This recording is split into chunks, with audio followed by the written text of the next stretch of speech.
Sir. అరే అరే నవాజ్, ఏం చేస్తున్నావు? చాలే అబ్బా, నా డబ్బులన్నీ స్విస్ బ్యాంక్లోకి పంపించేస్తే వీళ్ళంతా ఎలా బ్రతుకుతారు?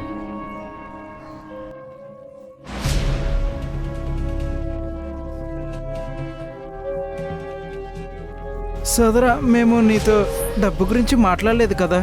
కథకి ఎంత డబ్బు తీసుకుంటావు? 1,00,000. కాబట్టి నువ్వు ఈ ప్రాజెక్ట్ వెనకాల ఉన్నావు, హిడెన్ ప్రొడ్యూసర్. అతని పేమెంట్ 30 లక్షలు. ఓకే, అయితే మీరు నాకు 30 లక్షలు చెల్లిస్తారు. ఇతని రైటింగ్ స్టైల్ దాదాపు నాకు సిమిలర్గా ఉంది. రాత్రి మొత్తం similar, there is no difference.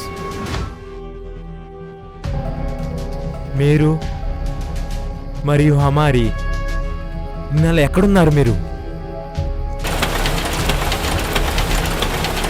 అప్పుడే నేను పంపిస్తాను.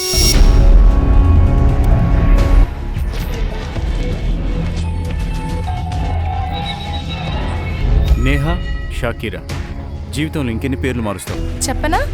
రాత్రి వేళ ఒక అమ్మాయి గదిలోకి హస్బెండ్ కాకుండా ఇంకెవరు వెళ్ళగలరు?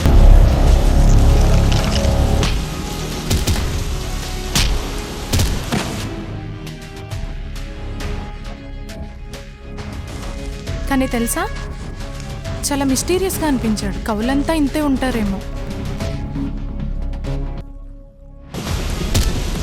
ఇబ్రహీం కాలది నుంచి మనం ఇంకా కొంత సమాచారం తెలుసుకోవాలి. అంతా కంట్రోల్లోనే ఉంది, నేను ఇక్కడ ఉండగా.